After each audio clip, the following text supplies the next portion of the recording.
Ba-ba-da-ba-da. There we go.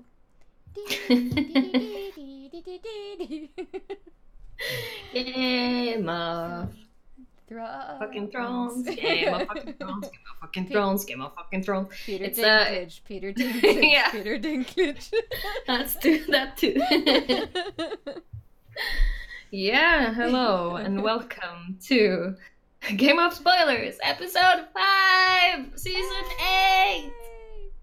And I know there has been so much frustration for this episode. We don't, unpopular opinion maybe, but after watching the episode for a second time, I didn't think it was that bad. I didn't really have a whole lot of issues with it, to be honest. So I don't really know what all the controversy about, so this is going to be interesting. I think so too.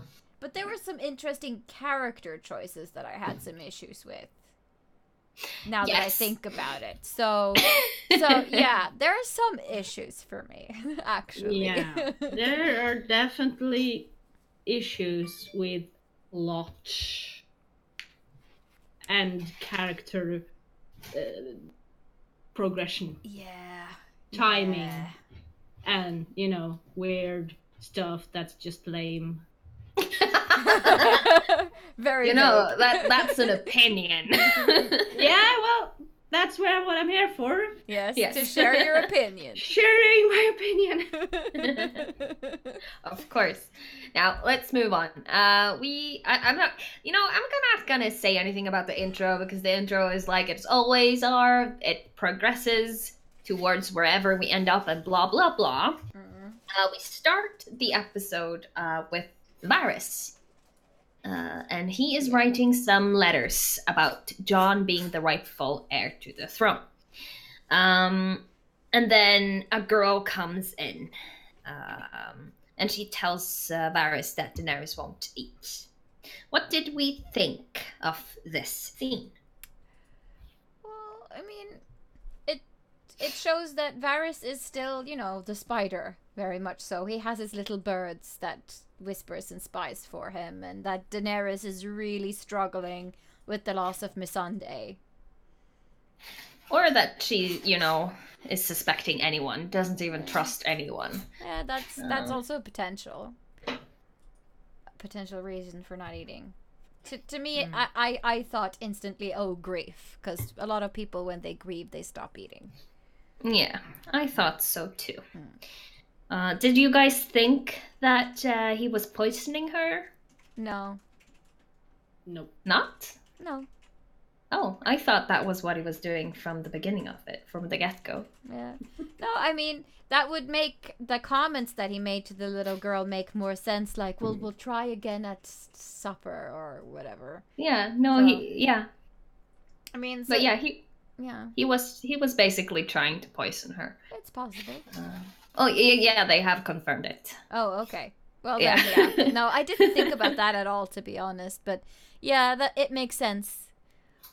With great risk comes great reward.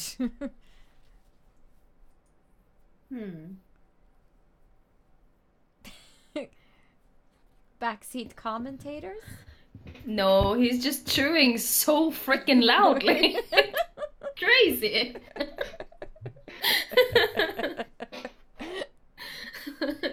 It's a wonder you guys haven't really commented on it, No, because I that was some haven't loud heard shit. it. I haven't It was heard so loud. I could even hear it with my headphones on. Oh, wow. I guess I've heard it, but just didn't pay attention to it. No. Maybe. There's always sound coming from your end, so... Mine? Yeah, it's either the dog or it's some banging or clanging. Huh? Banging or clanging? Yeah. Oh, I don't know. Things being put down on the table or something like that. I don't know. Haven't noticed. I don't hear my own sounds. All right. Well. Anyway. But who do we think that Varys actually sent those notes to? Maybe those the desert people, The people from Dorne? Yeah, maybe. Yeah, maybe. Desert people, sand snakes. They're dead though, but yeah. No, I mean, yeah, sure, it could be Dorne. Like, anyone who is potential allies or foes of Daenerys. I think he would try to gather as many people to Jon's cause as possible. Yeah, I think so too. I think he has been sending them out to anyone. Yeah, I bet you they're already out there causing havoc by the end of this episode. Oh, yeah. I think so too. I also think that he might have gotten them to Dorne, actually. Because... makes sense. Yeah, in the episode before that, they talked about the new prince in Dorne, so it makes sense that he gets the call, and Yara, because we haven't seen any of Yara yet, and that is kind of disappointing in my opinion. And also, the few houses in the north that didn't rally to the fight with the White Walkers, they might be more willing to come fight for an actual king from the north. Yeah, so might be. The ones who aren't already dead. The next thing that happens is Tyrion, who just watches the beach of Dragonstone, and you see Varys greeting Jon, who just arrives. And Varys reveals to Jon that he knows. Yeah. What do we think goes through Jon's head at this moment? He's sighing like, oh, fucking hell, Sansa. Not this again. I've already told everyone else I don't want it. Yeah. Do we think that Varys is stepping over the line by just telling Jon what he says? Like, take the throne, it's rightfully yours, blah, blah. Well, yeah, he is, because he's sworn to be Daenerys' faithful servant and everything. So he's way out of line doing what he does, but he does it because he believes that it's the right thing to do. But has he sworn himself to Daenerys? I mean, haven't he already told her that he serves the people, not... Well, I know that he's told Tyrion that he serves the realm or the people, but I don't know if he's told her directly. I think indirectly he has, because I think he has said that he serves the people. But she has also told him that if you betray me, I'll burn you alive.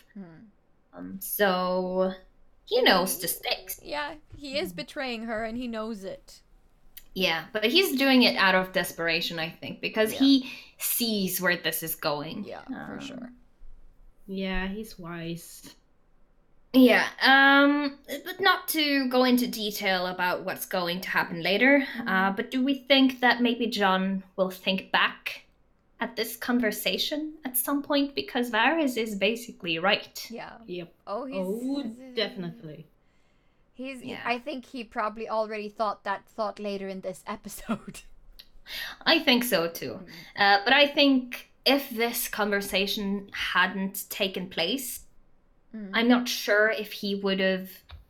I think it's important for his character development of what he's going to do next, which we don't know what is, but I think this is one of the reasons why he actually might go up and turn against Daenerys at some point. Yep. Probably. Yeah, I mean, she already kind of sees him as a traitor, because he told Sansa, and Sansa told Tyrion, and Tyrion told Varys, and Varys told everybody. Yes.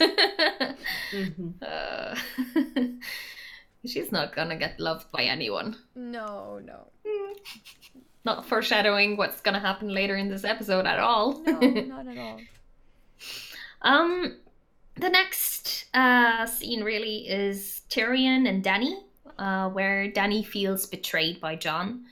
And you can see like her hair is loose. She looks like she haven't been sleeping or eating or anything for days. She looks like a mess. What do we think of this scene? The costumes, the everything, really. I think it reflects very much how she feels on the inside. She's like super suspicious, paranoid even, and I guess she's been tearing her hair out a little bit because, oh my lord, why this, why that, and why don't they love me and stuff like that, you know. And Miss Sunday, Rhaegar, poor me. Yeah. Yeah. Are you cutting your nails? Yeah, I had to cut a nail. It was frayed. Oh no. It's the worst. It's the worst. No, I agree with that. Like, it shows very much that she's going to lose it at any point. She has suffered a lot of loss, and she's always, like, every time she has lost someone in the past, she's always had someone to lean on. Yeah. Now she has nobody, and it shows.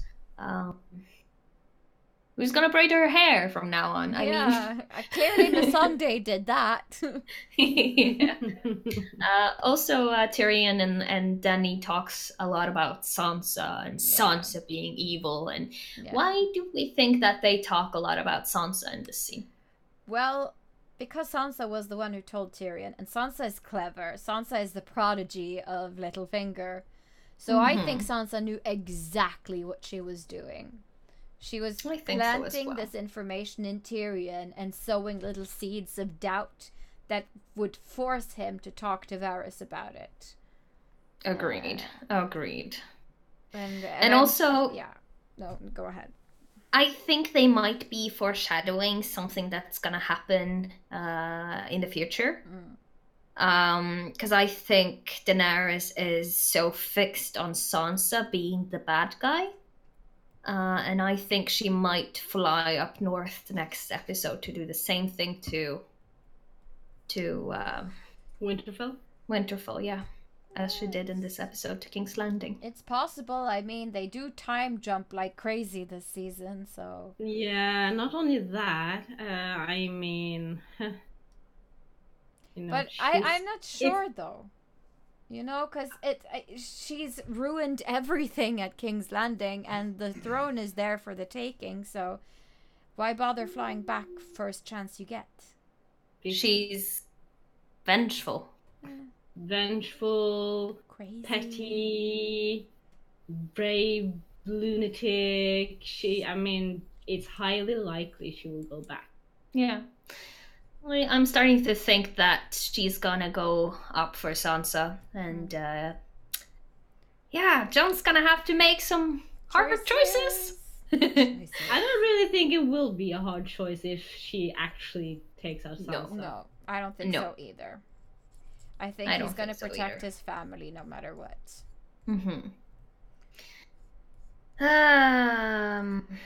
What I'm the most interested is other stuff later, to be honest. Other people's choices.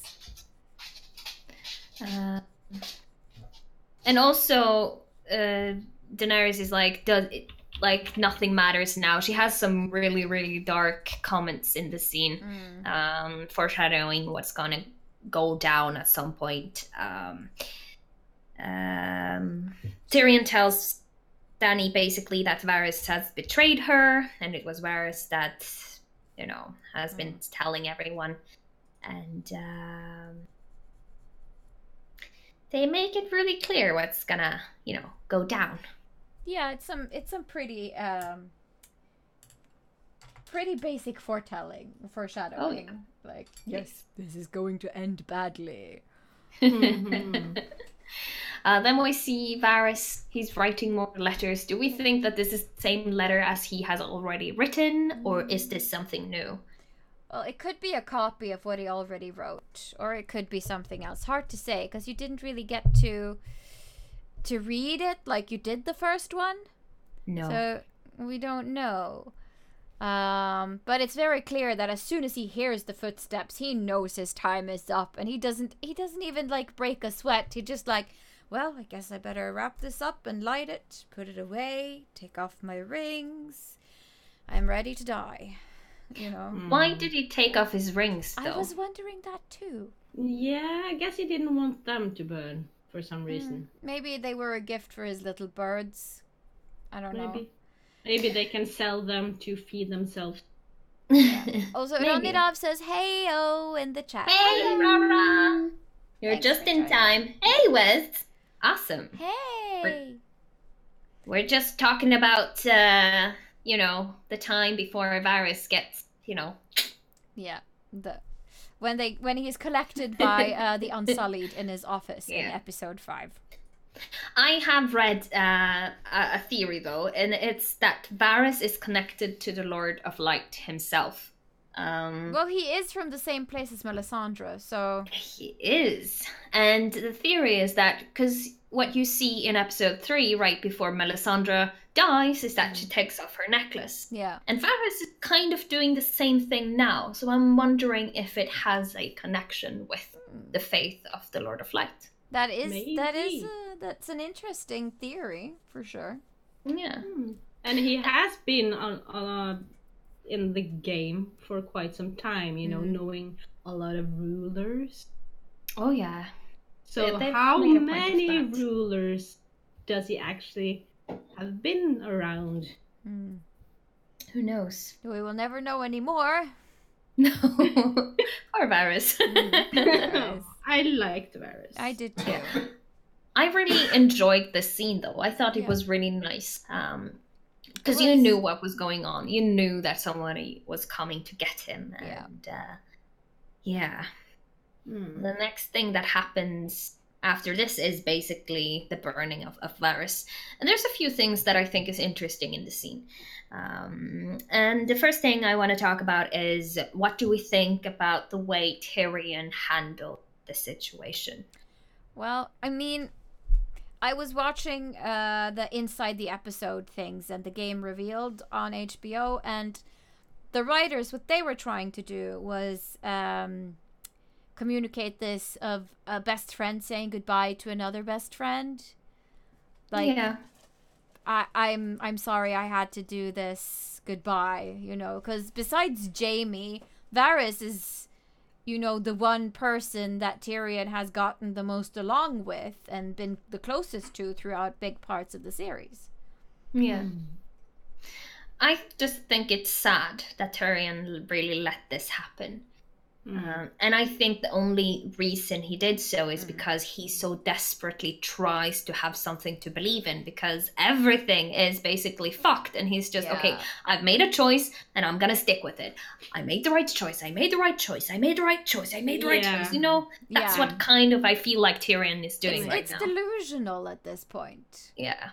Yeah, I actually thought that the reason he turned in Varys was to protect Jon. Because Dany, say that Jon betrayed her, and he's like, no, it was Varys. Mm-hmm. Because he knows that this can go south, because he himself has seen the signs.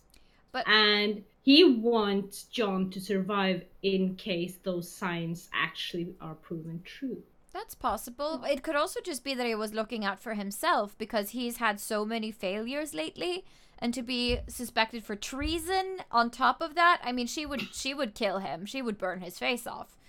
So I think it had a little bit to do with self-preservation and a little bit to do with, this isn't right. I promised I would stay by her side. I have to go through with it. I hope I'm right. Just a combination of all of these things, and Tyrion just made a really bad choice. Yeah. And Ranilov says that she agrees. Tyrion handled it poorly. Yeah. And Vez says, I have been saying Gendry for the throne since episode 1 of this season. It's going quite well for him so far. Yes, it is. Yeah, we actually talked a little bit about that last episode, so I at least support you. Yeah, Gendry and Arya. They're gonna be the only ones left. Yeah. Anyway.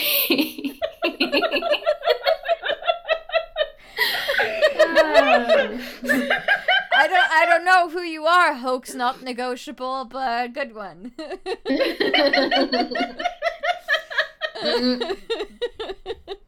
Stupid sharks. Stupid humans. And also, if you watch like the making of the episode, there's a small interview with the character that plays Varys, and that scene when he actually died, and the moment when Tyrion touches Varys, you can see like this look of shock in his face, And the actor himself just said that, yeah, I did that because Varys has never been touched. Varys has never been touched by another character for like the whole of Game of Thrones, and that was kind of interesting. Yeah. And I mean, even the writers didn't write this out. They were just like, when he did that, the reaction, they were like, oh my god, that's so perfect. I can't believe you thought of that. So yeah, really great job. Kudos to Conleth, who's which is the guy who plays Varys. Good job, good actor. And they had to redo that scene so many times because they had so bad weather. They had to, stop in the middle of takes just to get it done. And I think he was there 6 times to get that scene right. Yeah. How many times does Varys have to die? Yeah, exactly. Basically. And also, what do we think of like his last word, which is like, "I hope I'm wrong." He tells Tyrion, about Daenerys. Hope I'm wrong. I hope I deserve this. Yeah, I was so sad by that. Yeah, no, I was sad to see Varys go. Yeah. That's the first time I've cried this season. After episode 3, I don't have tears left, I think, for Game of Thrones. Like, none of the other episodes after that has. If Arya or Sansa die, I will cry. But those are the only 2 people I will cry for, I think. I think I cried for the whole of episode 3. It was just all the time. Ronaldo says, Tyrion has done nothing but bad choices these last seasons. We agree. I've been hoping he'd have some agenda in the background that made sense of why he's screwing up so much, but at the moment doesn't seem like the cleverest man in Westeros. No. He's not the cleverest man anymore. Yeah. I have to say that there are huge parts of this season that I am very disappointed in. And some of the character arcs are definitely some of them, those points. Yeah. For sure. Oh, yep. I don't know what do we think? What do we think of the way Varys died, though? Well, it was. She kept her promise. Okay, she kept her promise, and he took it like a man. He didn't. He took whimper. it like a champ. Yes, he took it like a champ. He didn't cower, he didn't cry or beg for his life. He just stood there valiantly and like, okay, it's my time to die now. So I thought, Ronilov says, the way Varys died, unworthy! #salty! Yes, poor Varys. Poor Varys. I guess that was the only thing that could kill him. Vez also says, one thought, King's Landing is more or less ruined now, so having it as a capital is a bit useless. One of the other big cities is the Reach in Highgarden, and who was promised the Reach? King Bronn, first of his name. That would have been a good ending, though. I would have liked that one. Yes, that would be so funny. Bronn wouldn't get Highgarden if Tyrion dies. No, exactly. Because then nobody promised him Highgarden is left alive. And also, if Daenerys decides to take Highgarden as her seat of power, Bronn can't say anything to that. Maybe Bronn will just use his crossbow. Yeah, maybe. Shoot her down. Yeah, and the whole King's Landing being in ruins raises the question for me: where is the Iron Throne now? Yeah, that she fought for. Buried. Destroy it? I mean, no, but we'll get to that. I don't think everything is destroyed, but we'll talk more about that. Yeah. Is there anything else before we go on to the next one? Like, we can clearly see how the others reacted to the burning. Like, Jon is looking at Daenerys. Dany is just standing firm. Grey Worm is standing firm, and Tyrion is, he looks upset. Yeah. I don't think we need to go into depth on that. No, only that Jon is clearly seeing a crack in Dany's facade. Like, he's seeing, like, oh my god, she is stone cold, and I don't like what I'm seeing. Yeah. Next one is Dany and Grey Worm. They're talking about Missandei. And Danny hands him like Missandei's last or only possession, which is her old slave collar. What do we think of this scene? Well, there are two ways to look at it. Like, it could be like well, she's free now, so she doesn't need this, which is the more positive way to go, which I don't believe in at all. And the other one is by taking that slave collar and throwing it into the fire. It is a complete foreshadowing of what's going to happen next. Because Missandei's last words were Dracarys. And then they throw her slave collar into the fire. Yeah. It's a promise of destruction and anger and rage. And Yeah, I agree with that. I think it's... they throw out like the fake hopes and dreams of a good future. They burn their innocence and they burn their happiness, basically. Yeah. So burning their mortality or humanity, rather. Like, all bets are fucking off now. Then John enters and Danny speaks some words to Grey Worm in Valyrian. What do we think she says? Why do she speak in Valyrian? Well, I have it texted on my app, so it says she says Grey Worm's name, which is Torgonot or something, and she says it's okay, leave us alone or something like that. So it's nothing like very secret. Okay. So I don't know why they chose to even make her speak Miranese or whatever it is they speak. I think it's because it's just to show that Daenerys is not trusting Jon the way that she used to. Yeah. And it kind of heightens that sense of like distance wall between them. Yeah. I think so too. That's the only reason for her to do that, because she didn't say anything secret. She was just like, no, this is between us. Yeah. The Hook's Not Negotiable is asking, what do you think of the petition going around to remake season 8? Never gonna happen. No. They spent Sadly. 3 months shooting one episode. It's one of the most expensive, TV series ever created. They're not gonna remake it. That's not gonna happen. Maybe in 10 years. Maybe when they reboot the series. You should just jump onto the books and read them instead. Whenever they come out. Yeah, they're still not done. Anyway, so what do we think of this conversation between Daenerys and Jon? And Daenerys is clearly trying to make Jon see that Sansa is a cunning bitch. What do we think? I guess it's a desperate attempt for them to rule together or something. Or for him to be her consort, I don't know.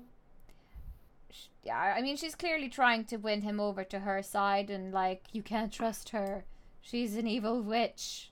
She'll, she spread it well, knowing that it would come back, to haunt us. And... Yeah, it was Sansa's fault that Varys had to die. Yeah. Yeah. So she's trying to make it into something it really isn't. I mean, Daenerys did not have to kill him at all. It was her choice.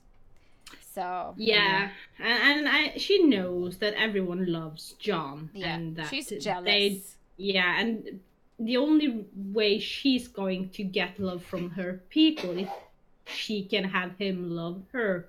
Yeah. The same way she loves him, or I also think she uses this moment to see where she really has him, because she cannot be with a man that is at the same level or above her in any way. She needs to feel like she's in control. Yeah.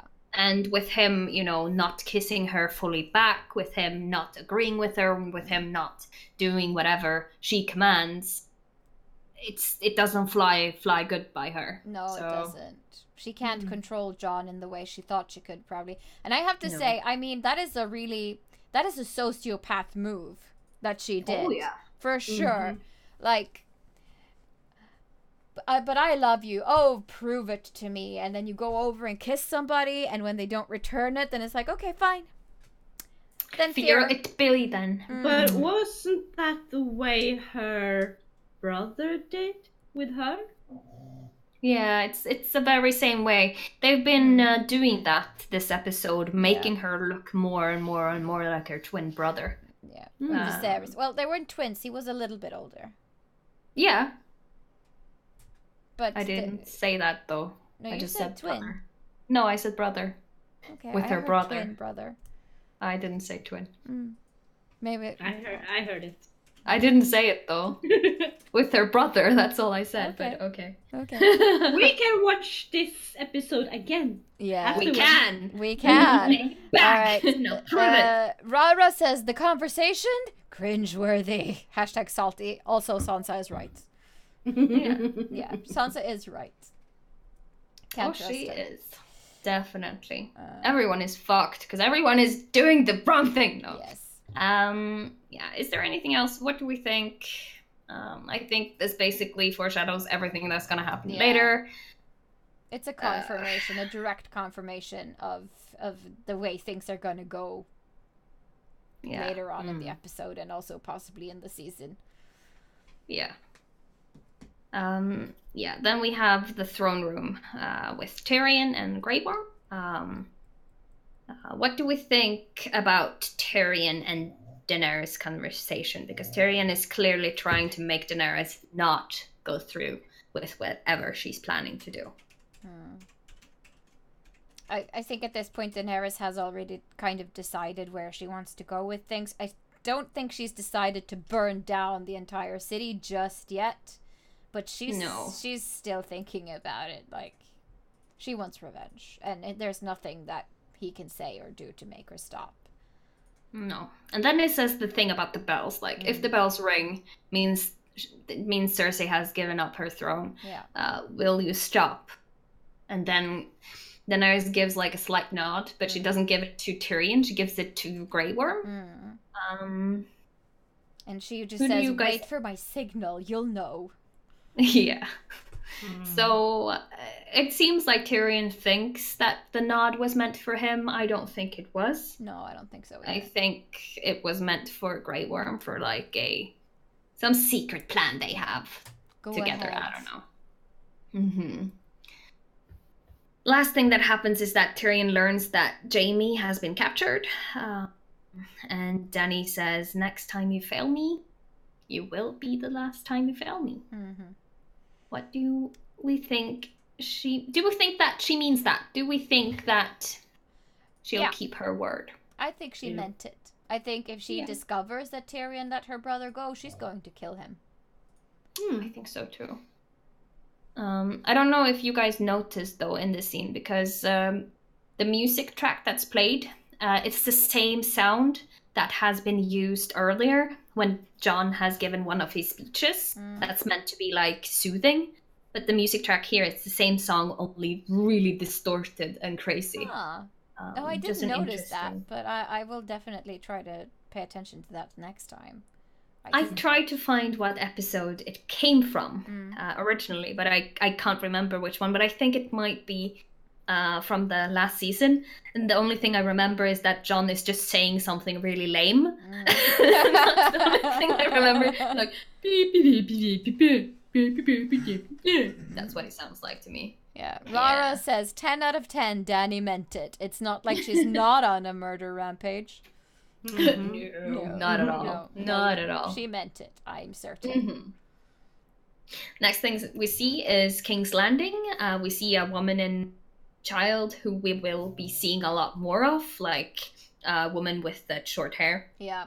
I thought they overused them. I don't know if they're meant something. I mean, to me, they're the human alibi of this season. They represent all of the people of King's Landing that are going to suffer through this episode. So you're supposed to see them and think of all of the innocent people. They're like the representative of all of the people in King's Landing. Yeah. That's how I see them. I think so too. I just think it's weird that this is the woman who found Arya later and pulled crowd. That's the only thing I found was weird about them. But I think Arya needed a touch with humanity, and that and that this made her character have to care a little bit more about the people around her. I agree. Next thing we see is the shore of King's Landing, basically Daenerys' camp. We see Tyrion and Davos talking about Tyrion needing a favor. What do we think of this? Well, I mean, I think it's funny that they throw back to Davos being a smuggler. Like, because you've kind of forgotten at this point that he used to be a smuggler. Right now, you're just used to him being someone who's somewhat in command and who knows what he's doing and who's very rational. He's a little bit of like a handyman. He knows. He's a potato. You can use him for pretty much anything. Yeah. And he's like all really fast on it. Like, yeah, I'm not gonna like this, am I? Why do we think that he did Tyrion a favor though? Because they're friends. I feel like they've been having small conversations throughout this entire season, like at the knighting of Brienne and in the Great Hall when Davos was like, "Where the fuck is the Lord of Light? He's just fucked off. What's going on?" You know. Yeah. So they have this friendship, and they've fought together at the battle at Bayswater. They fought against each other at that time. Yeah. But I mean, they've both been in battle at the same time, and sometimes on the opposite sides, and sometimes not. But Davos has helped him smuggle smuggle himself in and out of King's Landing before. Yeah. I think it was the season before when they got Gendry and Tyrion went to speak with Jaime. Yeah. Yeah. Ranirab says, representing the innocent people suffering throughout this episode, including the audience. # still salty. Yeah. The next thing that happens is Arya and the Hound getting past the guards. Yeah. What do we think of their way of just like, oh, we're gonna kill Cersei. So you better let us pass. Why would I do that? Well, you don't want to die tomorrow, do you? This is Arya fucking Stark. Killed the Night King. Yeah. Oh. Throwing names, being big shots. Yeah. I mean, if you got a name, you might as well use it. I thought the funniest thing was like, oh, I have to check that with my superior, and they're like, yeah, you go do that. Bye. Yeah. I really liked it, Yeah. but at the same time, I was so like, they're not gonna make it. They're not gonna make it to the Red Keep. Well, I really hope they will, but they're too, you know, they're too late. they're too cocky. Yeah, that too. Also, I thought it was weird that they arrived after the army because they started way earlier and they are only 2 people, and 2 people will travel faster than an entire army because the army are so many people, there's so many supplies, you have to rest. Most of them are on foot. Arya and the Hound were on horseback. So they should have been there before the army arrived. So that was a big mistake in the timeline for me.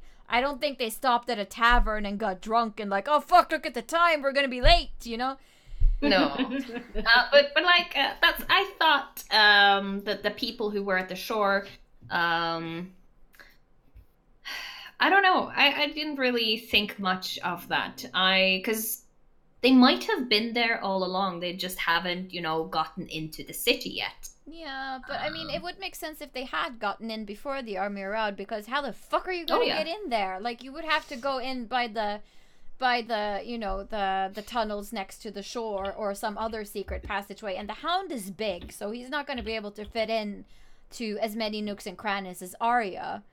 So, I mean, if anyone can get in there, it's her, but still, it would make it a lot easier to get in when the army is not camped outside of King's Landing. Yeah. No, but they have, you know, been doing a lot of time. Yeah. Weird time things. So maybe they found like a time loop and just looped it over the same maybe time. Maybe Sinatra popped in and opened a portal or something. I don't know. Hit rewind. No, I don't know. What do we think of like the scene with Tyrion in front of Jaime's tent when he tried to get in and tried to speak with the Unsullied? I don't know why he tried to speak with the Unsullied in their language at first, because by now you'd think he knows that they know the common tongue. Yeah. I think it was just weird. I think it was just put there to make Tyrion seem even more incompetent. Yes. Yeah. So, because I don't like seeing Tyrion incompetent at all. I want to see him being awesome, and he's not been awesome in two seasons. Yeah. So no, I agree. I didn't like it. I just really didn't like it.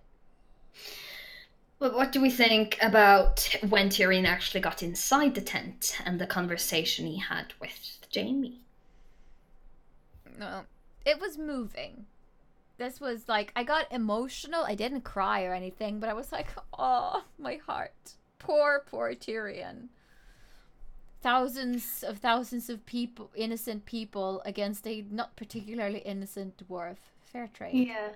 It was a really nice sentiment. Yeah, and like, so sad. Yeah, and even though his family has been so horrid towards him, he still wants to save them, even Cersei.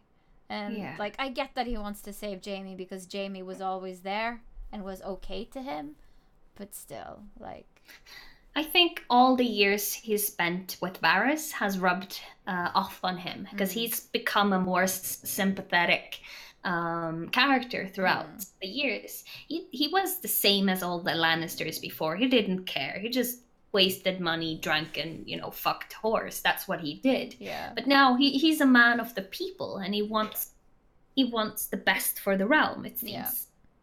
Ranirav says the conversation with Jaime onward. No, wait, that was actually nice. Heart. I can hear her say this inside of my head. I hear her voice. Yes. I think it was but why do we think that Tyrion goes to this length to save Cersei? Why does he care? Yeah, that's weird. Yeah, that's weird. I mean, he has seen so much shit from that hoe. I mean, so much shit, and she's been treating him so badly. I mean, just when he she promises Dany and Jon to send an army up north to help them fight the Night King, and when Jaime discovers that she doesn't want to do that, he's like, okay, then will I go? And then she's almost threatening to kill him there and then with the mountain, but reluctantly let him leave. I mean, and she sends Bronn after him to kill him.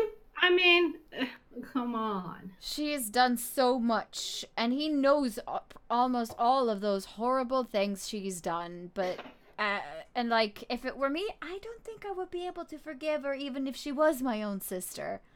But, no. Maybe and he's even gotten a new, very nice, fine woman. Yeah, but now we're talking about the two different brothers, though. Well, no, I mean both of them. Like, I don't understand how any of them can still love Cersei, but no. Jaime still loves her and goes back at her. Tyrion still loves her and wants to save her, even though she's tried to kill them both this season. Yes. I just think, but we've been seeing, like, we should have seen this coming, though, because Tyrion has been trying so hard this season to talk with Cersei, both this season and in season 7, like, all the things he does with her, and it's like he has this naivety with her. Like, he believes everything she says. He wants her to be good. He knows that she has some good inside her, but it's just like he doesn't see the monster she is. Yeah, no, he just because she loves her children and would do anything for her children, that doesn't make a redeeming quality necessarily. Nope. So does not. But he desperately hopes that it does. Yep. Did we think at the moment when we watched the episode, did we think that Tyrion's plan would work? No. I didn't. Which parts didn't you think would work? I thought that he wasn't going to get her outside of the keep because she would either be dead or things would be too bad to be able to get out. So I didn't foresee what actually happened, but I did not think it would work at all. No. Yeah, I actually thought that if he got to her in time, that would be the time that she actually made the mountain kill him. Or that he would kill her. Yeah, I thought that he would kill her. Yeah. As Rara says, # wasted opportunity. Yeah. No, I thought they built up Tyrion's motivations in such a loving way for Cersei just because they were going to make Jaime kill her. Yeah. Just to get those opposites. Yeah. Because that would have been a very nice thing. I would have loved it if he'd killed her. That would have fit with his newly found convictions, and the effect that being with Brienne has had on him for such a long time. And for me, I get it. He loves her, but still, I don't understand why he would regress back to his old behavioral patterns. Yeah, it doesn't really make sense. I mean, it's such a big mistake in character development.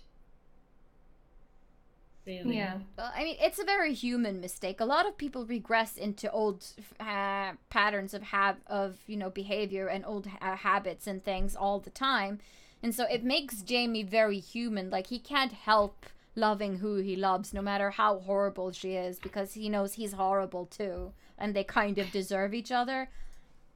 But still, to us, it's hard to rationalize that love and that need to return to, the past. Yeah, no, I agree with that. Because I was a bit annoyed about people not following their set character, if that makes sense. Yeah. And then when people, the characters do things you haven't really thought of about them doing, or doing things that you think is lame and stuff like that, it just makes them more human, because people make mistakes all the time. They do. People aren't...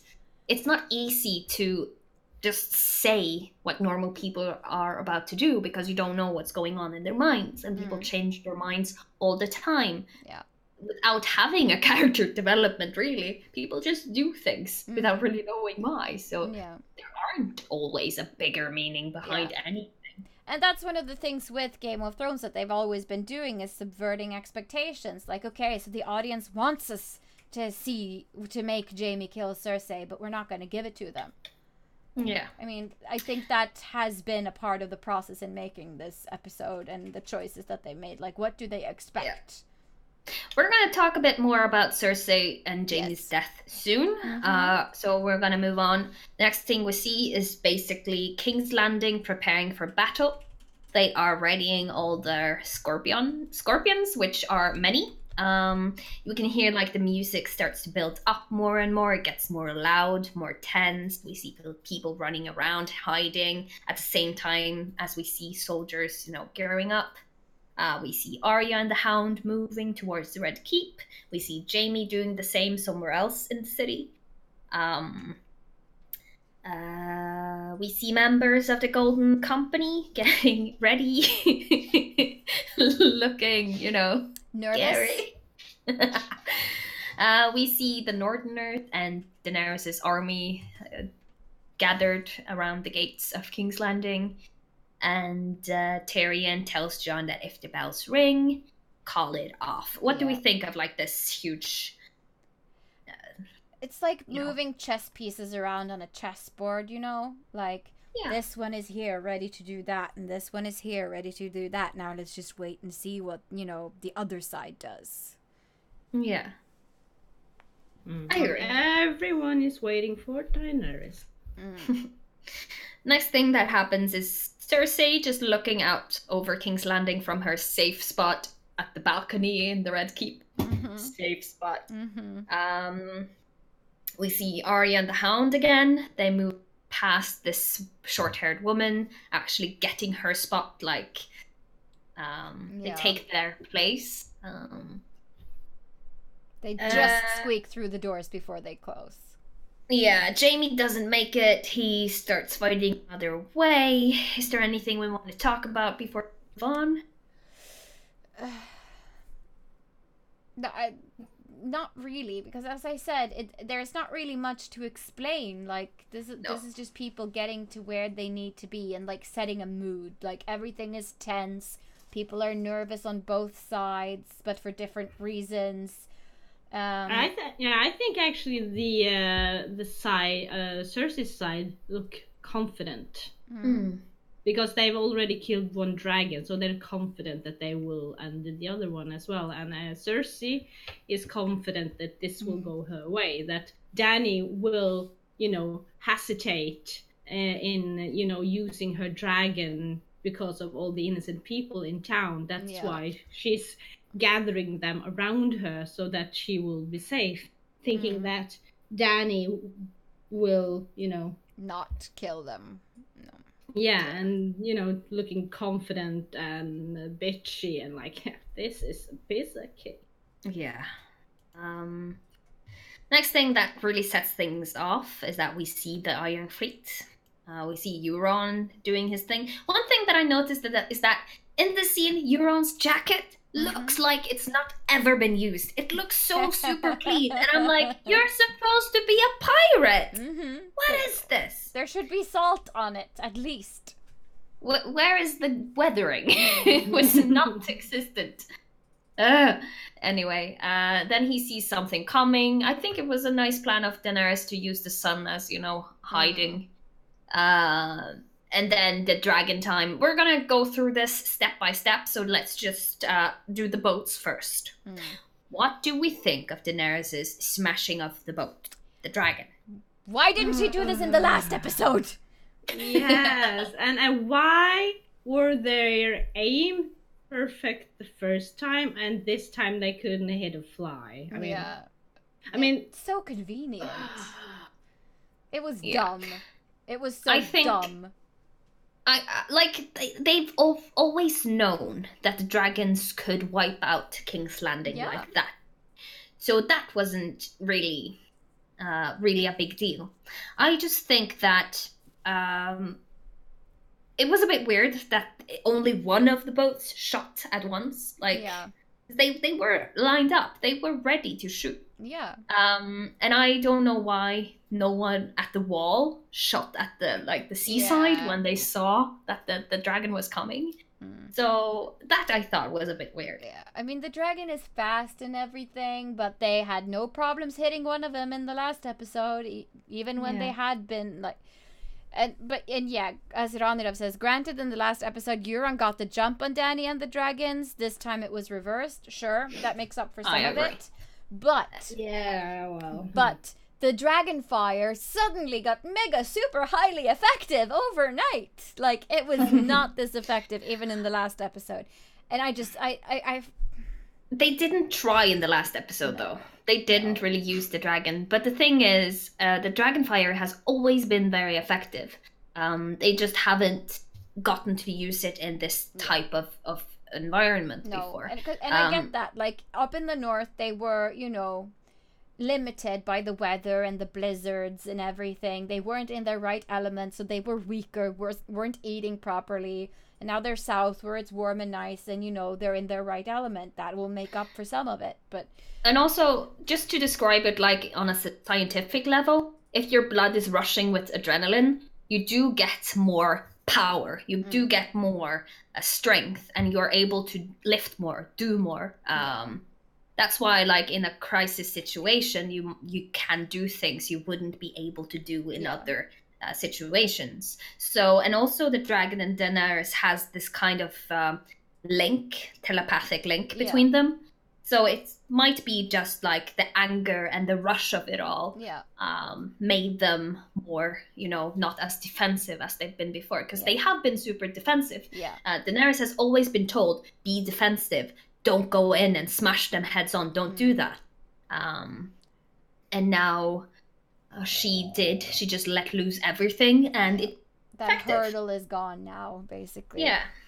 But I did find it a bit weird that it seemed, in typical movies, when you have one hero that fights off like a lot of enemies, Yeah. it's always like the hero just fights one of the enemies, one by one. It's like all the enemies wait until the first enemy is dead to rush in. Yeah. It was a typical that kind of movie moment. Like, I mean, the cinematics and the effects and everything were gorgeous. I loved watching it. It was very exciting.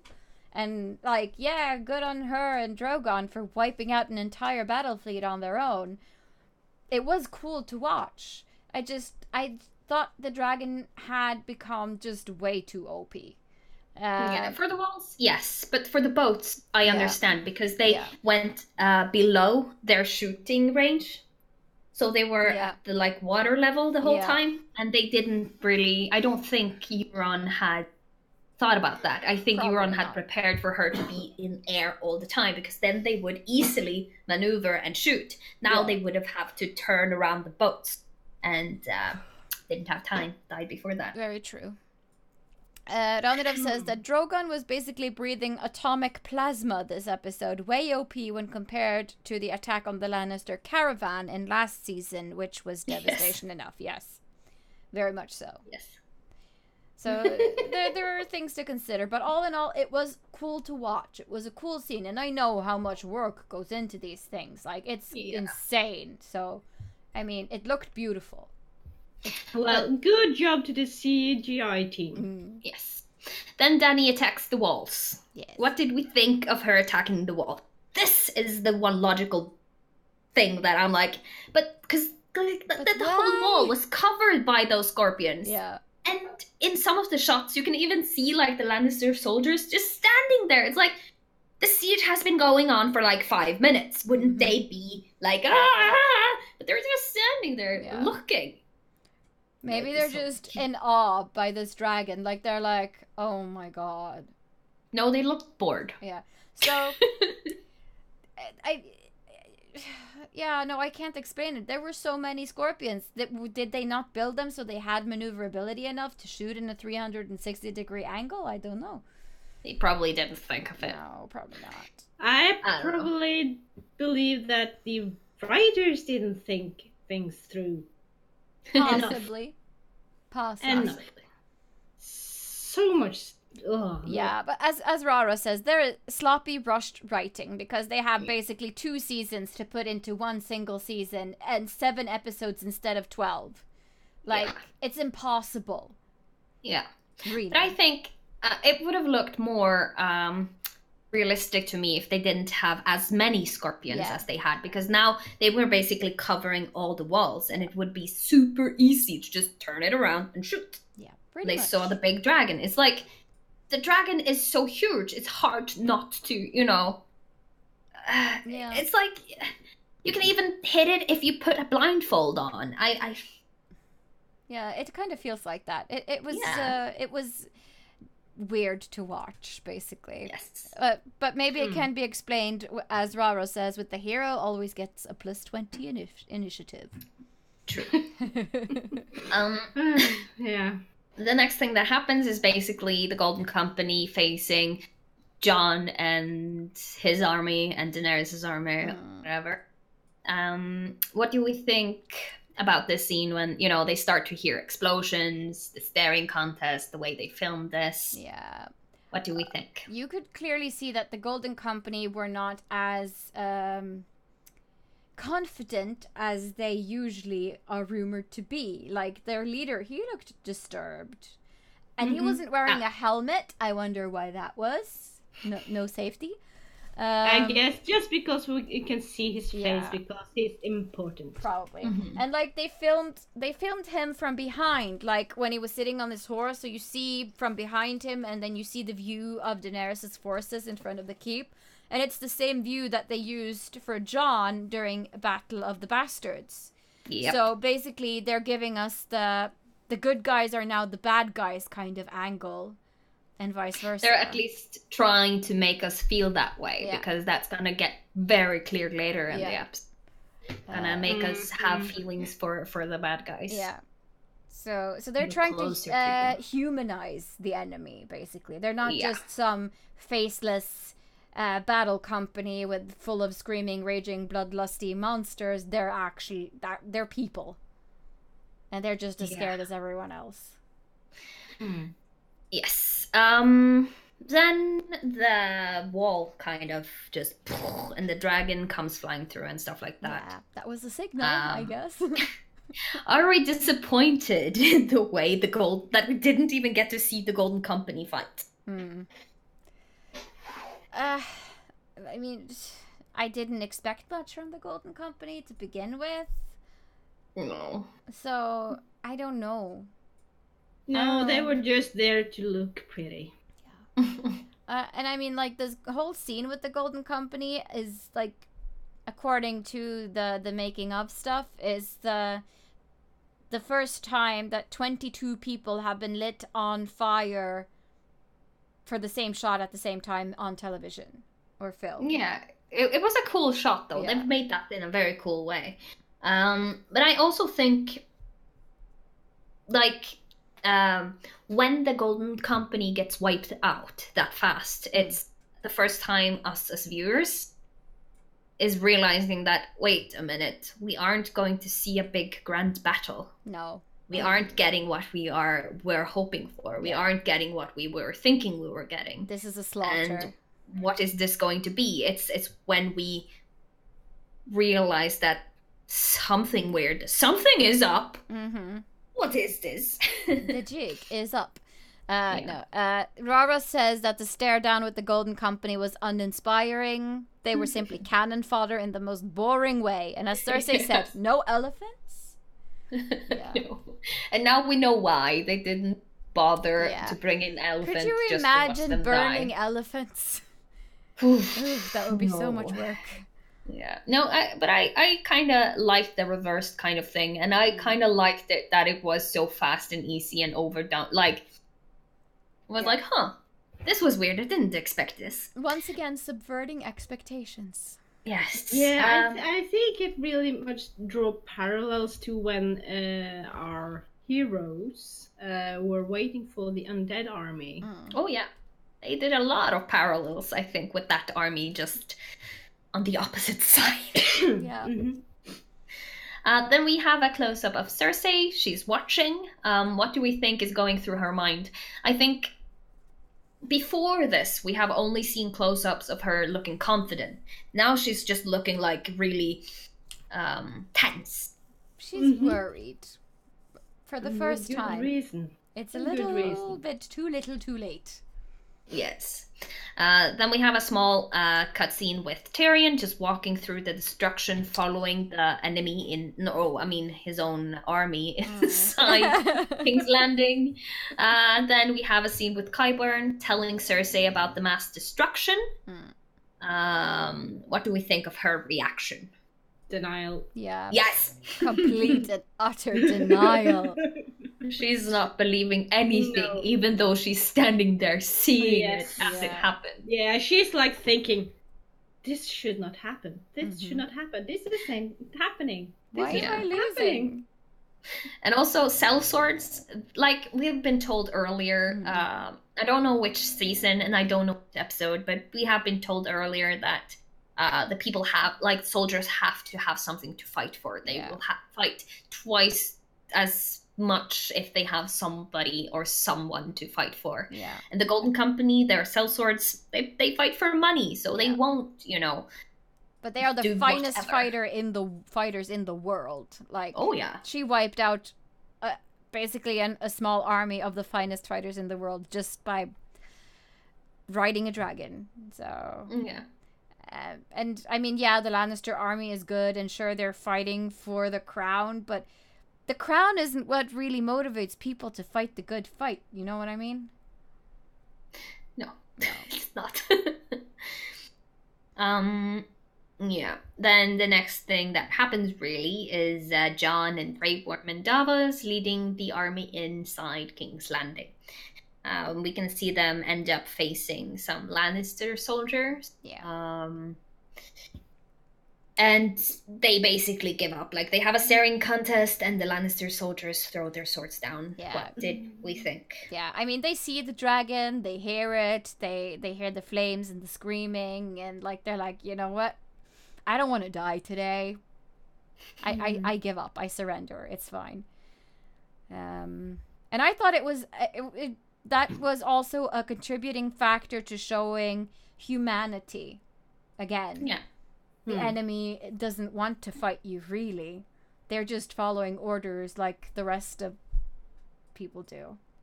Yeah, and they're following the rules of war because, believe it or not, there are rules. Yes, when you're doing a war. And Daenerys is breaking all of them.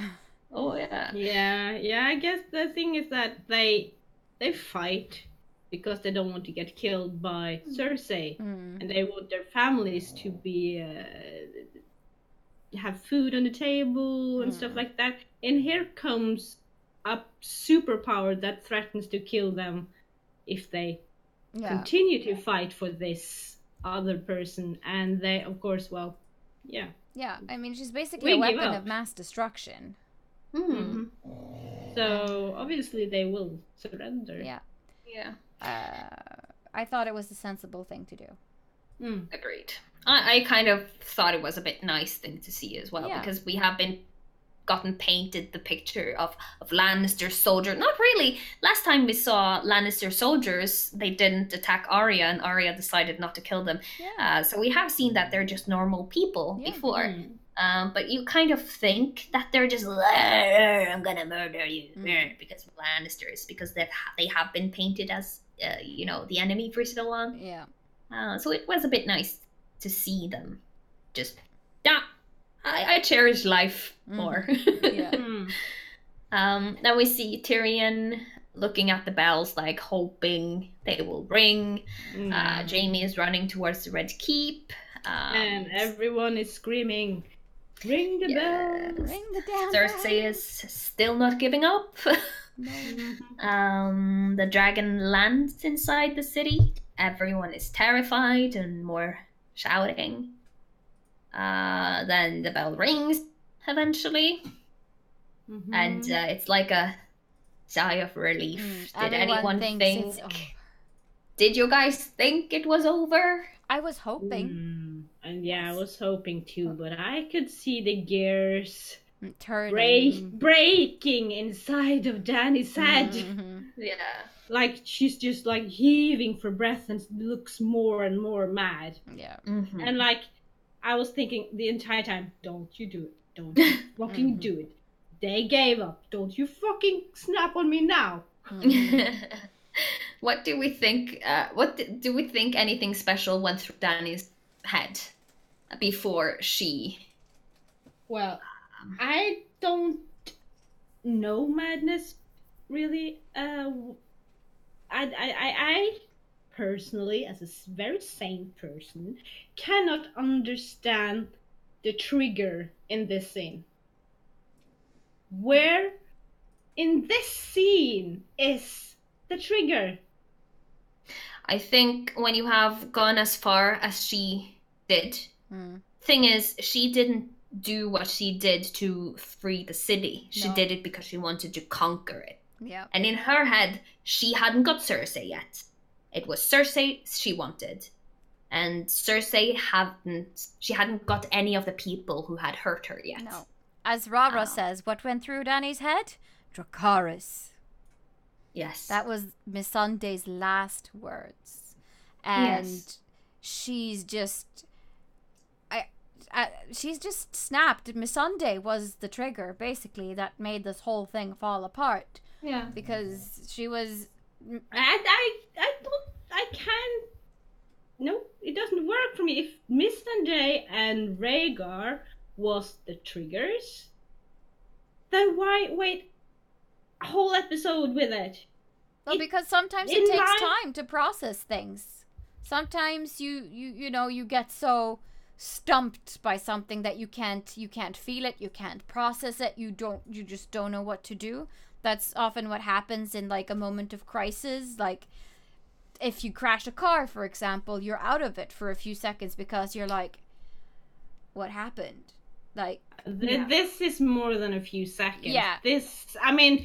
When we first start the episode, it's like, she hasn't eaten in days. yeah, because she's grieving. She's and it's been days. Yeah, sometimes rage sticks for days, weeks, months, years. I mean, Arya is still pissed over the things that happened to her. Yeah, but she's not mad. Yes, she is. She's a tiny little sociopath.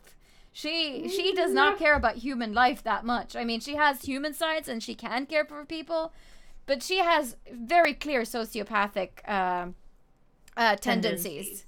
Absolutely. They all have some really disturbing mental problems in this show in one shape or form. Also, I'm just gonna say one thing. Daenerys did the one thing that she's been talking about doing ever since season 1. Yeah. She's always talked about burning down the Red Keep. She's never said that she wasn't going to do it. She has said that she's gonna take Westeros back with, blood and fire. She's always been like that and always said it. It's just that the writers has kinda made us think that she was a good person, even though she's always said these brutal things that she's going to do when she gets home. The whole last season, everyone has been trying to tell her not to do it, except for the Queen of Thorns. She was like, be the dragon. Yeah, just beat them. And I think that's just what she did. She's just like been hearing what she's been told all her life. And she did in a split second not think. The death of Miss Sunday took away like the last remains of her like mental blockage. Like before, she had all of these voices saying, "Don't hurt the innocent. Don't do this. Don't do that." And like when she lost Miss Sunday, there was no reason to hold back anymore. She had lost everyone she ever cared about. She is completely alone in her own mind. She has no one left that she trusts or loves. And also the Westerosis are the people who killed her family. Why shouldn't she kill everyone? That's true. Like, if it had just been Missandei and nothing else that had happened to her or anyone else she had lost so far, it wouldn't have been enough. But Missandei was the last thing that just made the cup runneth over. Yeah. And she made a choice. That's why she didn't just go through and burn everything. When she was already started. She heard the bells. She stopped for a second. And she just went with her impulses. Yeah. Because sometimes people make split-second decisions. Like, no, this isn't enough. I'm going to kill them all. Yeah. Because people murder out of passion all the time. Oh, yeah. It might be that's the reason why I don't understand it, because I'm not that kind of person. No. I guess. I mean, I have my Slytherin side, but this is way above Slytherin pay grade. Yes. And I mean, I agree with Rara, who says that if they had been given more time to develop the descent into madness, it would be easier to accept. But as Sunniva says, there has been elements of that madness in her from the very beginning. And they didn't want to show it. They didn't want the audience, really, I think, to see this coming. I think they wanted it to be a surprise. And if they wanted to be a surprise, it couldn't have been like a gradual, visible storytelling of her madness, really. So, I mean, anyway, you're gonna like it or you're not gonna like it. You're gonna understand it or you're not gonna understand it. I mean, like, it's a thing that I think a lot of people are going to be very torn about after this episode. Yeah, I'm just feeling sorry for all the people who has been, naming their children Khaleesi since 2011. Whoops. No, but I mean, like, I've always been Team Stark, and I feel kind of vindicated about it, because everyone has been like, oh yes, blood and fire, mother of dragons, Khaleesi, woo, and I was like, well, go Team Stark. Like, I think you sent me a message when you bought me a birthday present one year, and like, okay, so if you had to choose Targaryen or Stark, And I said, Stark. Stark. Yeah. And you were like, okay. And then you bought me a blanket with the Stark sigil on it for a I birthday did. present. I have a mug with the Starks. Yeah. Yeah, so- I have a Stark thing as well that I bought from the Friendly Viking, a leather bracelet. But there's one. Let's just talk about before we go all into like the destroy the city raw mode. Let's just talk about like people's reactions, and let's go just through the different characters. Let's talk about Tyrion first. What do we think went through his mind from the moment my dog got caught in the... Aw, poor thing. No, the I thing. think But he it was thought, okay. by the gods, I've made a huge mistake. I Yeah. should have listened to Varys. Yes. I guess there were more than just Tyrion having that thought. Probably. Yes. What about John, though? What do we think went through John's head when he started to see what was going on, like, around her? The moment Daenerys starts burning things, or the moment the bell starts ringing, the moment she starts burning things, and the moment, Grey Worm throws the spear and everything. I mean, he goes from relief to shock to trying to stop his people from attacking innocent people, and then he just has to go along with it to defend himself so he doesn't get killed in the chaos. Seriously. Yeah. So it's a really crazy jumble of emotions that John has to process in a very short amount of time. Mm-hmm. Yes. And I think this is the moment where everyone realized that this is basically episode 3 reversed. Yeah, Mm. pretty much. We're just on the other side of things. And we don't know who we're... No.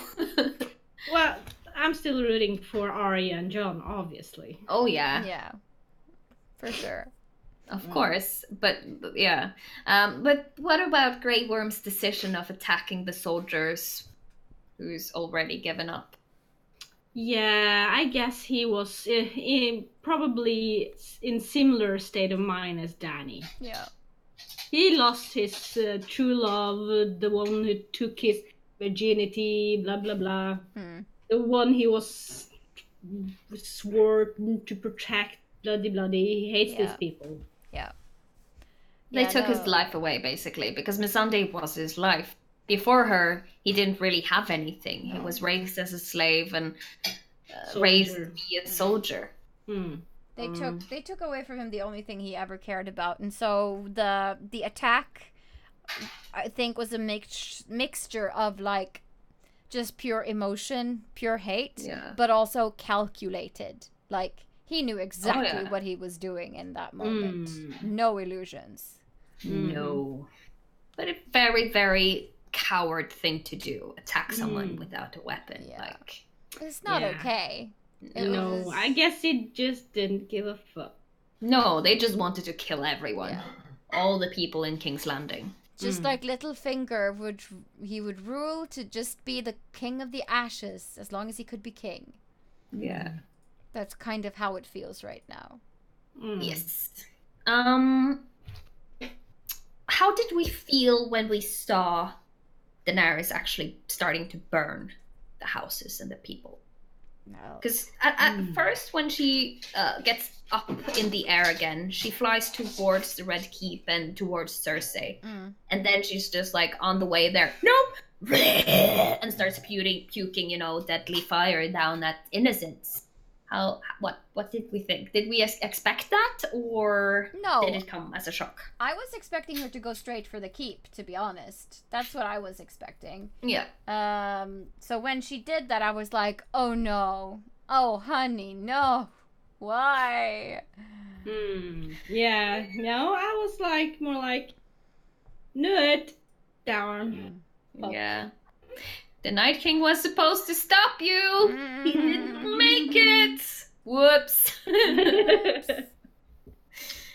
No, it was crazy. What do we think of like the destruction of this? Like they did this in a very, very like visual Yeah. way. They Like- showed everything. I mean, they built an entire town basically just to do all of these shots.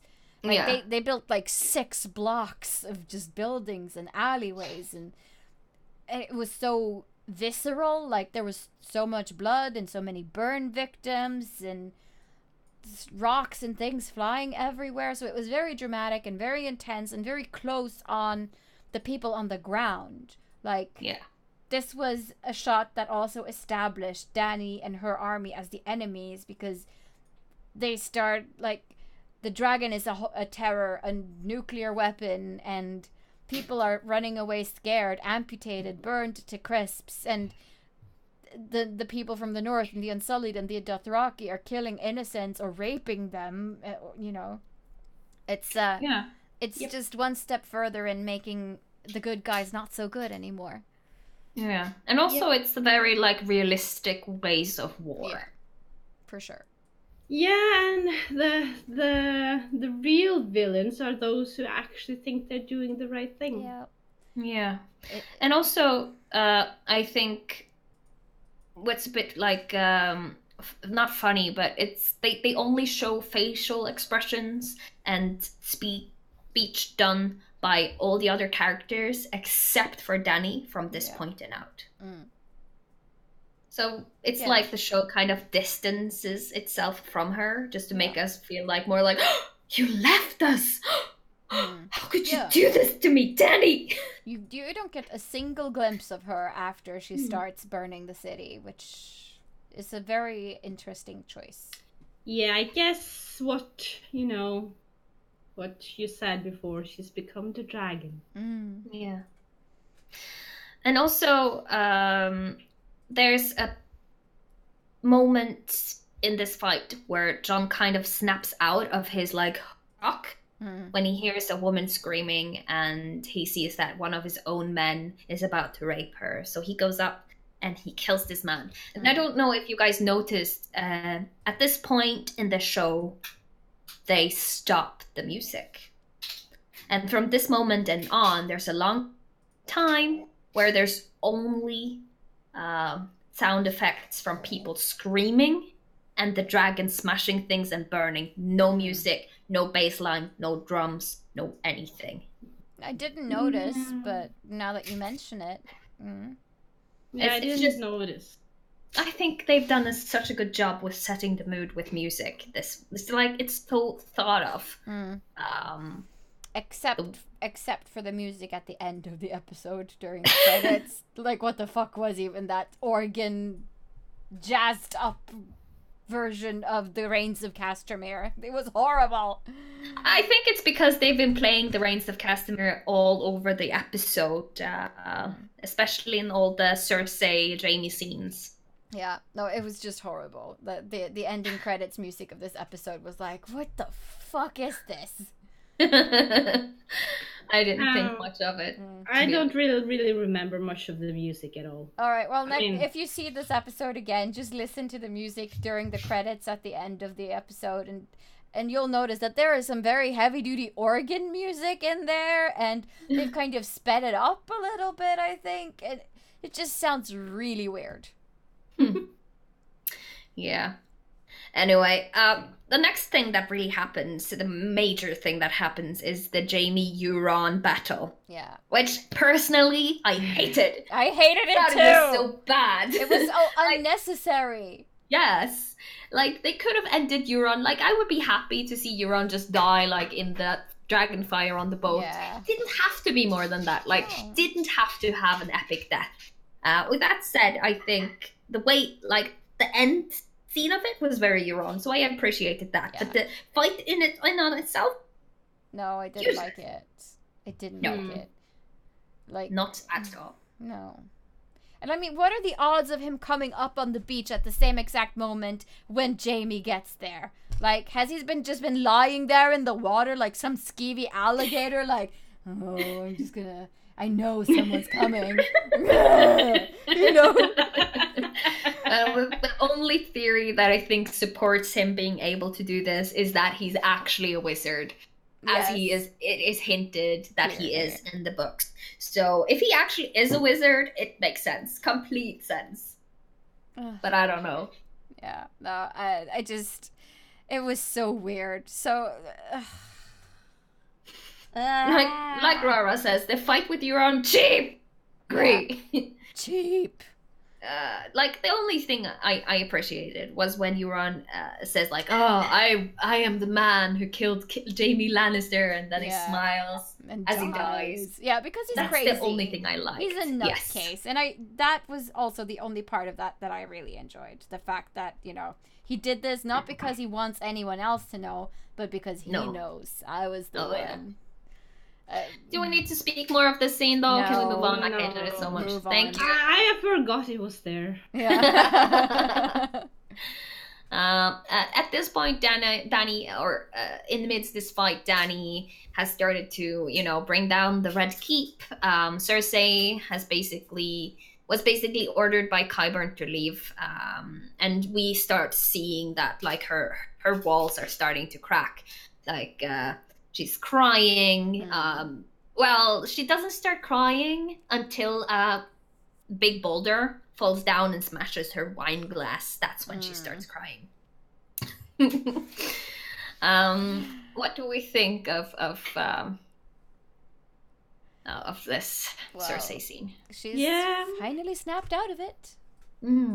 Yeah, I guess she's finally starting to look a bit human again. Yeah. And she's not as bad as she, you know, said. It's like she's portraying to be this big badass lion, but really she's a cute little putty cat. Not really. Not really. No, I mean, putty cat, yeah, cute. No, but like it's like all her dangerous things is fake. She in on herself is not dangerous. It's more that she believes herself that she's this big badass baddie, but really she hasn't done that many things herself. I mean, I think Eddard Stark would beg to differ, but it was Joffrey's choice. That was Joffrey. It wasn't Cersei. But I mean, she made it happen. She whispered in his ears and in other people's ears, and she made it happen. Because Eddard Stark threatened. But what I mean is that, like, yeah, all of her defenses are down, and she's realized that, oh my God, I'm mortal too. I'm going to die, or like I'm not going to win. Yeah, She's like, if you think like a chessboard, she's always had minions in front of her. Now she doesn't. No. So that's what I meant with my comment about her now being basically naked with nothing. Yeah. But she's always been a badass, for sure. Yeah, she's always been a badass, and she's, you know, been quite clever with who she surrounds herself with, you know, to get to where she is now. Yeah. But, alone, not much of a threat. No. Mm-mm. And also the next thing that happens is basically we see the Hound and are inside the Red Keep. How they got there, we don't really care. They're inside. Nah. We don't need to. I mean, they got into the Red Keep courtyard, and I think the way from there would probably be fairly easy once Daenerys starts burning things. Yeah. But what do we think of their conversation? It was so what do we sweet. think of what happens? This is one of the things I loved about this episode. One of the few things I loved. And it's like, just, because he's come to care for her. And we've said before in the last episode that, like, the Hound is a nice guy, actually, at the bottom of it all. He's just consumed by all of these thoughts of revenge and hate and mistrust. Yeah, but he's a grumpy old man. Yeah, he's a grumpy old man, and he loves two people, and that's Sansa and Arya. And he wants to protect them, and he knows that where he's going, there's no coming back, and he doesn't want Arya to have to suffer the same fate as he knows he's going to. So it's a very noble thing he does. It is. What do we think of Arya actually, you know, agreeing and leaving? I guess that she realizes that this is a lost cause. I mean, her being there. I mean, Cersei is going to die one way or another, and she doesn't have to be there to do it. Yeah. To do it. I've actually had some problems with Arya's character development arc, just because it hasn't been consequent enough. Consistent, yeah. It's been she's like the Katy Perry song. Yeah. You're hot and you're cold. You're yes and you're no. Yeah, so yeah, she's been kind of that. She's been going back and forth between, you know, normal girl, highly trained assassin, you know. Yeah. Yeah, I guess she's still young. Yeah. She is. She's still not a set person yet. Not at all. But I didn't think it was weird that she just gave in so fast and like, yeah, okay, thanks. I don't have to die today. But then again, it also fits with the whole thing. What do we say to the god of death? Not today. Not today. This is true. So, I also really appreciated the way she said thank you. Yeah. And she used his name. Yes. That was very sweet. Very sweet. Mm-hmm. The next thing that we see is basically Cersei trying to escape down the steps, and the roof caves in above them. Some of her guards dies. The mountain shields Cersei and Qyburn, which is kind of nice. But then I'm sorry, I need to sneeze. Oh yeah. While you do that, I will just read the comment from Rara, who says, I felt like this was the redemption conversation for Sandor. He tried to save Sansa a long time ago and failed, but he managed to convince Arya to save herself. Full circle. So I like that he got that. I think Sandor was a bit haunted with not being able to help Sansa. I agree. And Arnold Bebop says Sansa is just in Winterfell dabbing and thinking I saw it coming, but you dumb didn't listen. It's true. Yeah. She's smarter than all of them combined. Yeah. Then in the Cersei escaping, we see the Hound showing up. And there's a few things we need to talk about here. First thing is the 3 guards that attack him first. We think when that happened. Yeah. I mean, we know the Hound is a good fighter. He's won championships before, and he's been to war, and he used to be Joffrey's personal guard. So yeah. I'm not surprised that he took them out fast. No, I think it was nice that it didn't really matter. It was just to show off, like, he can do this. Yeah. It was kind of like to build his character up, I think. So we would think he had a fighting chance against the Mountain. Yes. The next thing is Sir Gregor not obeying the Queen, nor Qyburn. Resulting in Qyburn dying. Yeah. What did we feel? What did we feel? I was like, wait. He's been able to do this all the time? Or is it just because he hates his brother so much? Has he been pretending all along? What? But, I mean, probably it's because he hates his brother so much. Yeah, I think this is the one thing that's been, he hasn't been able to get after being turned into whatever he is right now. There's some part of Sir Gregor left. In there. And yes, and this, he cannot pass. But what about Qyburn's death, though? Was that just? I didn't really care much for him. I was happy he died. I hated him. Same. It just happened so fast. I would love it to be like, if his head smashed into the wall, and we could see his head in slow motion, slide off. Yeah. That would have been better. Or like if the Mountain had like grabbed his head and just slowly squeezed it and cracking it open like an egg, that would have been cool. Like it did to the Viper. Yeah. Only more. Yeah. No, but the thing is, like, this is a way that we've seen Sir Gregor kill people before. He has killed like a random person that way. I don't remember when. But I don't think it was a guard, but it might have been a guard. I don't know. But he just put a face and just cracked his skull into a wall. VS Cosplay says, "You horrible, horrible people."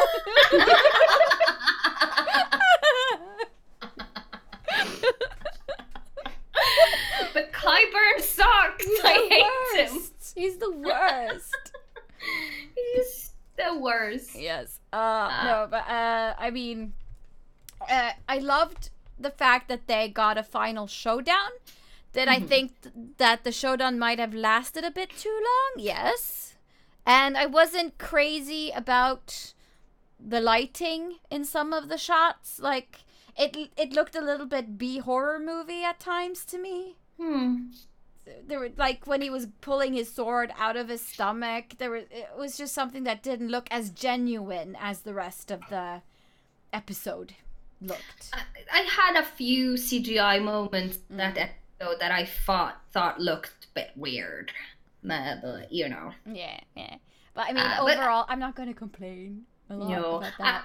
I liked the moment when the mountain held up his brother, you know, the same way as he killed the Viper, but it didn't really work because the Hound pulled a dagger through his eye, just the same way as Lyanna Mormont put the dagger through, you know, the giant's eye. So it's kind of a foreshadowing, though. You could say it's a throwback. It's a throwback, yeah. And I really liked the comment, like, when the mountain's armor comes off and the Hound says, you know, that he's now he just looks like what he always looked like on the inside. I don't remember exactly what he says, but it's like, yeah, so your true self is finally showing through, basically. It was like, there you are, something like that. You've always, on the inside, you've always been like that. Yeah. So I really liked that. I appreciated that. And then that the Hound died by fire was very poetic. He's been, like, shying away from this thing his whole life, been terrified of it. But now, when it matters the most, he just dives right in. I think he needed fight with the White Walkers up north to get rid of his fright. I think that helped a lot with his anxieties against fire. Yeah. The next thing that happens really is Cersei escaping alone because she just walks casually. Yeah, that was one of my favorite moments, was when she just walked the mountain and the Hound staring contests, and she's just, when she realized, like, okay, I'm just gonna go now. So probably a smart choice. What? A smart choice. Yes, it was. But the next thing is that we see her escaping, and she's standing on the map that she got made for season 7. And this is where the reunion with Jaime takes place. And what did we think of the reunion? We've talked a little bit about it, but not too much. Okay, so do you want us to talk just about the reunion in the map room, or about the whole thing? The reunion in the map room. Okay. Because then we'll keep it to that. She's happy to see him. That's nice. And she should be. Yeah. I mean, she's all alone. I mean, she's standing there thinking she's all alone, and she sees him. Of course, she. Yeah. It didn't do much for me at all. Like, I was like, okay, they've met. Now what? I was very disappointed that this wasn't the moment where she got killed. I think Jaime should have killed her there and then, and they could have died because of together. All the. Yes, it would have been such a wholesome thing if it happened there, because then it would have been on the map that everyone speculated. Because when Jaime and Cersei was standing on that map in season 7, Cersei was standing on the neck part of the map, and Jaime was standing on islands called the Finger. And there's always been a prophecy about her dying, like from choking or something, strangulation, something with the fingers, or it was a lot of speculations. Jaime being one who killed Cersei, and it would have been cool if it actually happened, like, on that spot where all those kind of theories. I would have loved it, because then they, like, if he had just stabbed her and they both could just lie on top of that map, bleeding to death over Westeros, like, the symbolism of that. I get chills just thinking about it. Like, it would have been so good. And it would have been so visually, like, aesthetically, cinematically pleasing to watch. I mean, and it's Hello, such a Daenerys. wasted opportunity. Yes. I agree. The next thing we see is Arya running through the city. I think we're going to talk about all the Arya running. What do you think of running? It was so tiresome to watch because I was holding my breath for a lot of it. Like, oh god, oh no, oh not again. What, did she die? Fire? What? Even though you knew she probably wasn't going to die. Not in the streets of King's Landing by some accidental dragon fire. Fuck you. You know. Yeah. I just think it's nice. It was a nice way to us, like, be in the scene and see what she saw. See all the destruction, all the death, all the innocent people. And originally Arya wasn't meant to be there, but they figured if we're going to make people care about the people in King's Landing, it's going to be more effective if we have a character in the midst that everyone cares about. And so they chose Arya to do that. It makes sense, because she was last in the Red Keep, so she has to escape anyway. But what do we think goes through her mind? Do we think that this makes her human? Or is she still ice cold assassin? I think that she is still capable of being an ice cold assassin, but I think that she has always had a thing against killing or hurting innocent people. That's why she was so. That's why it took her so long to, you know, finish her training when she was in the temple. Because she's always looked out for people who are weaker than her. And she's realized now that she was right. She and Sansa was right. Daenerys is dangerous. You can't trust her. She has to die. Yep. That's what I think. Yeah. Next thing really is Jon and Davos standing in midst chaos, and they decide to fall back. What do we think of this decision? Where is Jon in his mind? What is his feelings towards Daenerys now? Oh, he must be so fucked up. Oh yeah. Yep. Like. Yeah, you don't have to say anything more. We can all understand. Yep. Yeah. It's.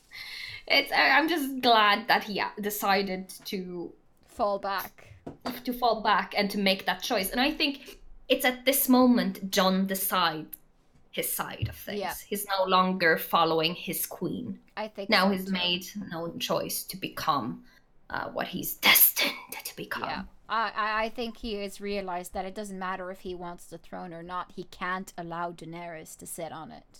No. Don't think so either. At this point, Arya wakes up in the ashes. Yeah. So, and old Bebop says in the chat, Jon turns to Davos. Are we the baddies? Yep. Yes. John's really worked up. Yeah. He's still annoyed. Also, did any of you guys think Arya was dead when she, you know, had that shot of her with blood and ash and stuff? For a split second, I was like, oh no, what if she died? And I was like, nah. Yeah, same. I was like, no, you wouldn't do that. This is like the thing. I don't think Arya would die until the last episode, really, because this is George R. Martin's wife's favorite character, and she would basically divorce him if he killed her off. So yeah, pretty much. No, she has to go out, and if she dies, she has to go out with, you know, full glory, heavy duty. Like, it has to be climactic. It has to be a big thing. I think so too. This is also when Arya finds, you know, the house with all the old people, women and children hiding, and she brings them out with her, and everyone dies. Yeah. I think, why did they bring that into the show? Why did they show us that? maybe that you can't save anybody as long as that dragon is around. Yeah. No matter how hard you try, it's not gonna work. No matter how hard you try to do the right thing and try to be a hero, it doesn't always work. You can't save everyone. Yeah. Yeah. And then the woman dies. Bloopity bloopity bloop. Cry, cry. Then we're in the credits with Cersei and Jaime. They realize they're stuck down there. What do we think of their last moment? I hate it! I hate it with a passion! I don't understand why Cersei is like, don't leave me alone, I don't want my baby to die. That's not the Cersei I know. Even if she has a baby, even if she's scared, she would be like standing straight until the very end and be like... But this is the same thing as the Daenerys moment, though. Because her snapping like that is her losing all her walls. Yeah. To me, at least, it was believable. Because she's faked it all her life, really. I don't know. I just didn't care for it. For me, I understand where it's coming from, and I think you're right that that's how it was written, because this is her...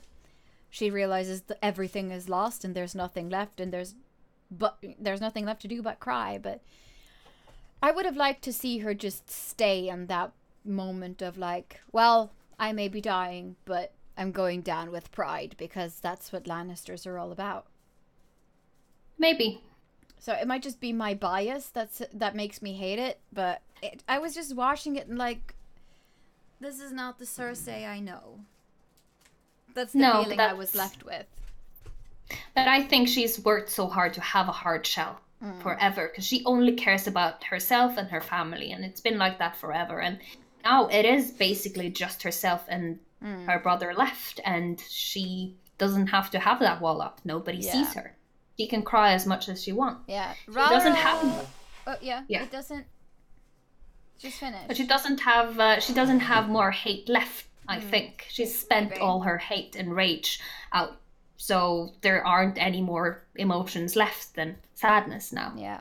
Rora says that I had a second thought, thinking it might do down with Cersei asking Jaime to mercy kill her, which would have made Jaime's arc way better, and it would have made for an emotional scene, her asking Jaime to kill her so she'd not get burnt alive by Dany or something. Yeah. You know, I would have preferred that to what they did now. I think that would have been cooler if she had, like, you know, kill me so I don't have to live through the rest of this sort of thing. But what I did like was Jaime throwing back to the first episode of Game of Thrones in season 1, like, no one else matters, it's just us.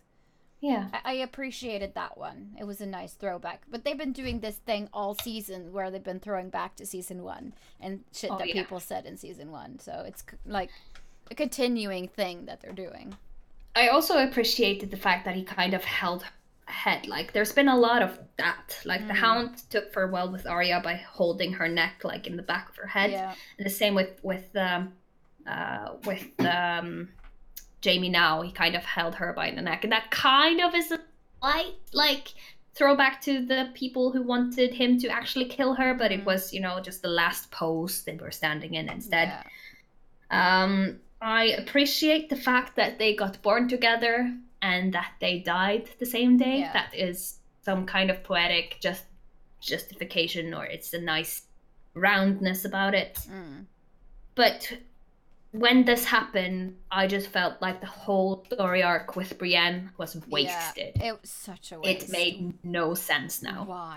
Why did they do the thing? I mean, he could have just knighted her and that would have been okay, and then he could have had a change of heart. But just the whole sleeping with Brienne and romancing Brienne, no, it didn't make sense for me now. Like, I would have appreciated it if he was out to kill Cersei now. Yeah. But it was just as if it had never happened. Yeah, pretty much. And Arnold says, so who was the Valonqar from the prophecy that kills Cersei? The Rock. Yeah.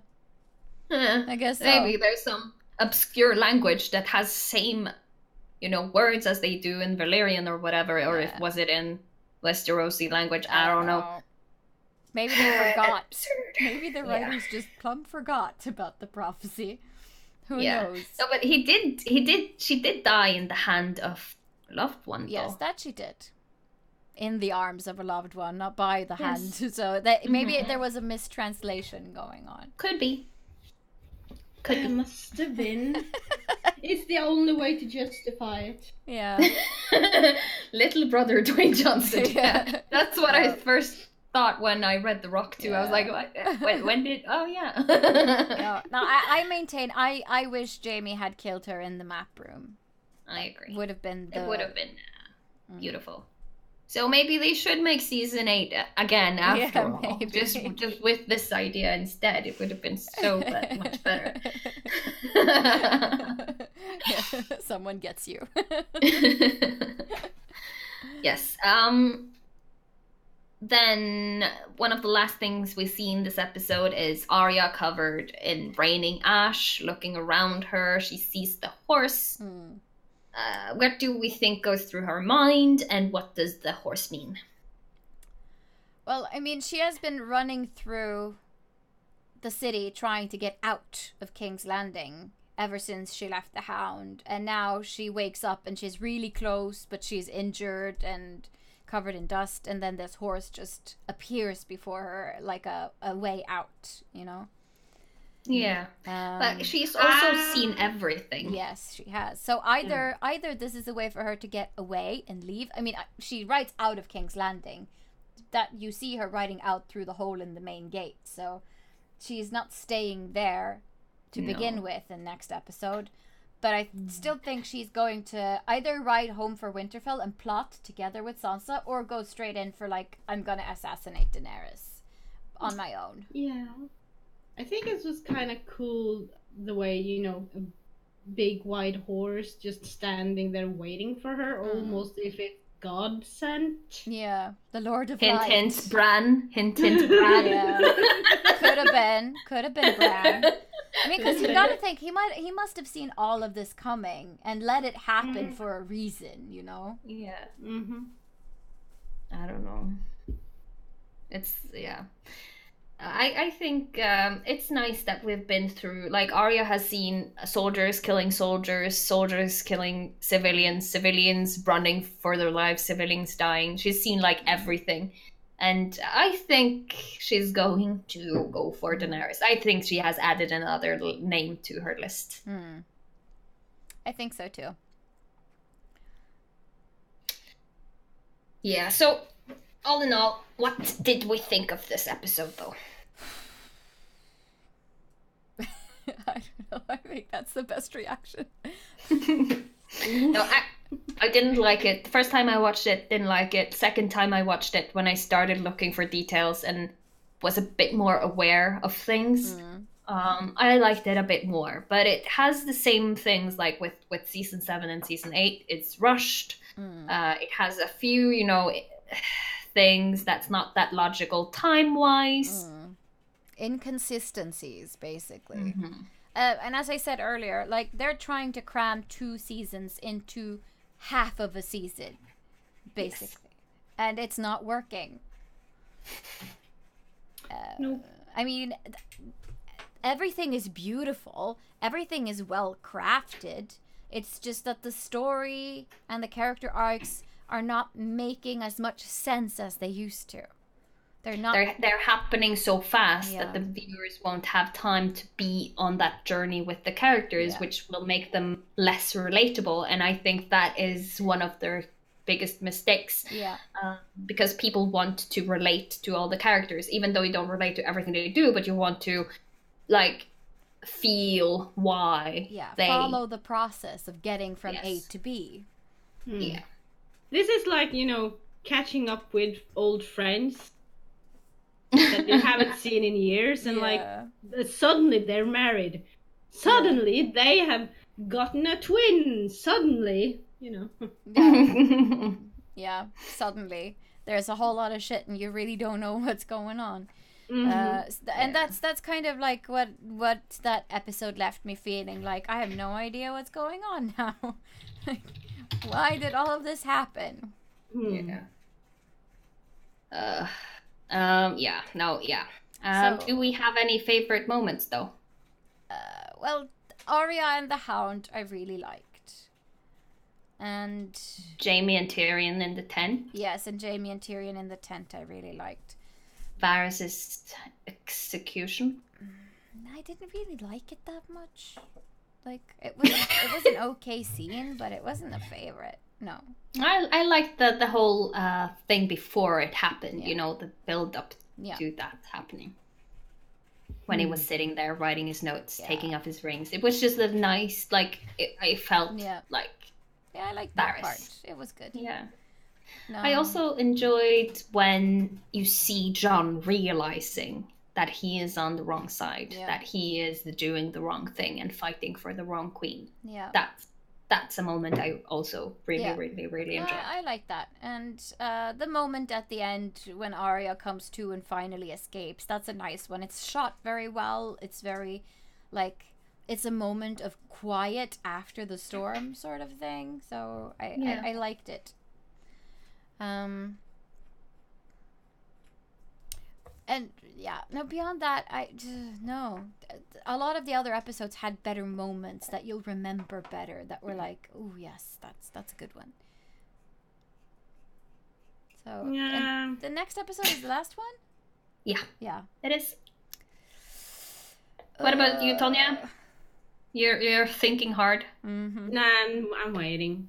Yeah. And I'm trying to remember if there's anything I really liked or really enjoyed. I mean, were a lot of,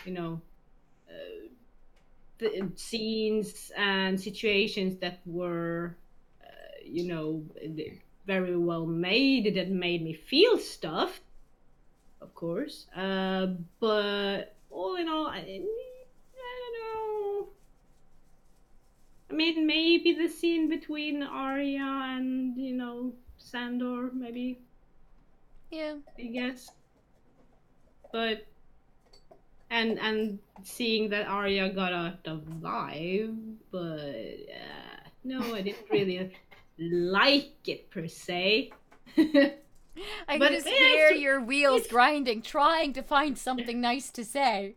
I mean, it was well made, and it made me feel like I have been sort of rooting for wrong person. So I feel betrayed. Yeah. Like John, obviously. Yeah. I feel like John and Arya right now. I feel betrayed. Yeah, I mean, just as an ending thing, I think, I mean, there goes so much work and so much artistry and craftsmanship into making this show. Like, just how much work goes into making a single set piece, a single part of a set, or all the CGI that goes in afterwards. It's insane how hard these people work, and the actors too. So, I mean, I don't feel good sitting here, like, basically taking a verbal dump on all of the hard work that they've been doing. I think we've been saying a lot of positive things. The only negative things we say is that it's rushed, and I think everyone involved in this thinks the same thing. Probably. So we're not bashing on anything else than that, really. No, not really. I think we have talked about what's problematic. We've talked about things we didn't like. But do we have any other predictions for this last episode? Well, the death of Daenerys Targaryen. I think that's going to happen. We also need to talk a little bit about Daenerys' premonitions from season 2. Yeah. When she actually sees that she's in a destroyed throne room in the Red Keep.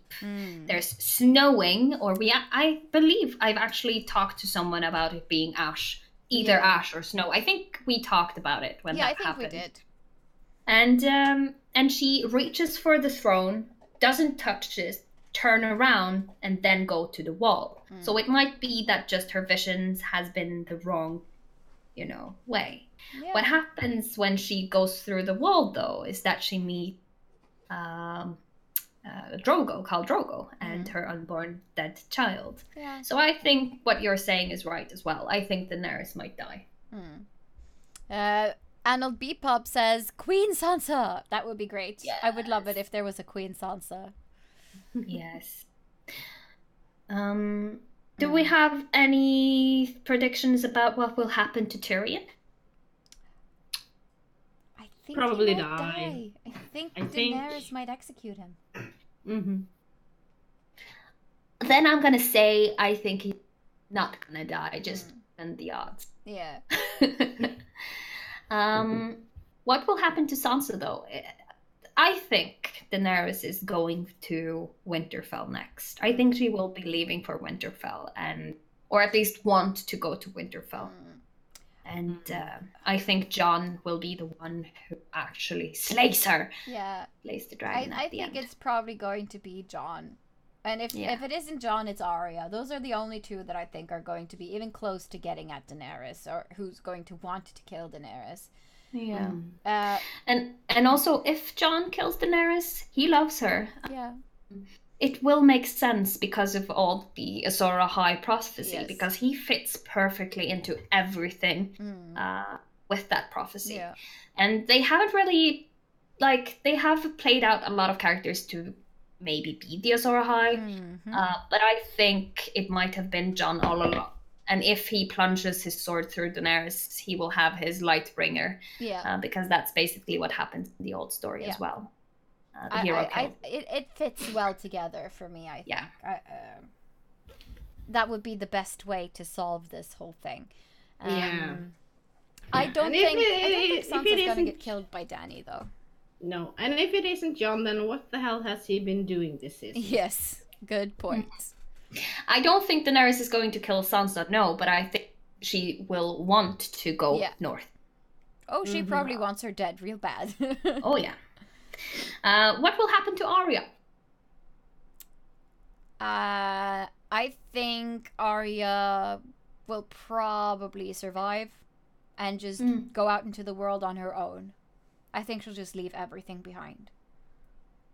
Maybe. I think she'll become a lady, like an unconventional lady, and be with Gendry. Maybe.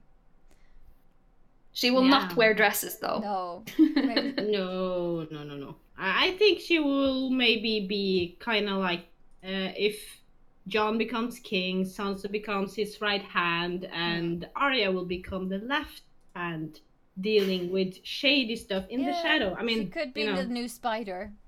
And then we have Bronn in Highgarden, though, just being Bronn. Yeah. But who will be left to rule Winterfell? Because there must always be a Stark in Winterfell. Is that Bran? I think Sansa will be in Winterfell. If there's one other thing that I saw in the breakdown videos that I've been watching, and that is in the scene with Jaime and Cersei in the room with the map. There's a crack in the wall that divides the south from the north. So it might indicate that the north will be its own separate kingdom. Its own thing. Yeah. I think so. And Sansa will be queen after all. Yay! But if Jon actually gets the throne, I think he will decree that the north is its own land. Yeah. I think he will leave and go north and become the Night King. That's what I think he will do. I don't think so. He would have to be created by the children of the forest to become the Night King. Yeah, and if they do the same mistake over again, I mean, fuck them. Then the world wasn't a deserves mistake. it. I think the only reason the White Walkers came down south was to get rid of Daenerys because they knew she was coming and she was dangerous. And they couldn't do it because Bran fooled them. But what would they be after Bran for then? Because he can see everything. He's the only one who's able to, plot against them. Who can say, who know what their next move would be. Yeah.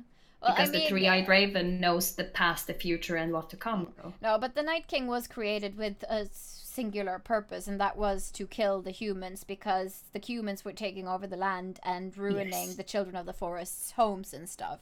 But he might have gotten another goal later on in his life. But I still think that he just wanted to kill all the humans and take over the world and cover it with ice and darkness. Maybe. I don't think Daenerys was the end goal. I think Jon is Jon's destiny is to stop Daenerys. I also heard a very interesting theory that Bran. Sorry, Arnold Bebop says no. The White Walker wanted Starbucks. True. No, I heard an interesting theory about Bran actually being the Lord of Light. Ah. He's not the Night King, but he's Lord of Light instead. He could be. He could be. This is a theory that might not come through in the show, but might come through in the books. It was brought forth to me by the friendly Viking. Ah. So well, thanks for the theory. No, there's a lot of options. There are a lot of opportunities, and I just hope they don't ruin all of them and waste them in the last episode of the season ever. Oh, you betcha they're gonna do it. I'm so nervous about the next episode. So nervous. There's one thing that I really appreciate, and that is Justin has said in an interview with 60 Minutes that he won't rewrite any of his original plans for the story because of people, figuring out his plots or figuring out things. He will not get, what's the word I'm looking for? He will not. No. He will not change anything, basically. No, he's sticking to his original plan. Yeah. Yeah. And like So we're not gonna have like a lost moment that we had with that TV series, because that was a bum. And he's also said like the main characters will have the same fate as the main characters in the series. All right. But that will probably just be, Daenerys and Jon. They will end up at the same place. Yeah. But it will be differences between all the other characters in the book and the series. Yeah, because Jon is ice and Dany is fire. Yes. Yes. All right, we've been doing this for 2 hours now. So Yes. I think it's a good time to wrap it up. Yes. I don't have anything else on my list. No. Arnold says, last episode of Game of Thrones. Ned wakes up from all of this and is like, fuck it, Jon, I need to talk to you about your mother. That would have been hilarious, but also kind of disappointing. All at once. Okay, so thanks for watching. And next time will be the last game of spoilers ever. It will. Valar Morghulis. All right, bye.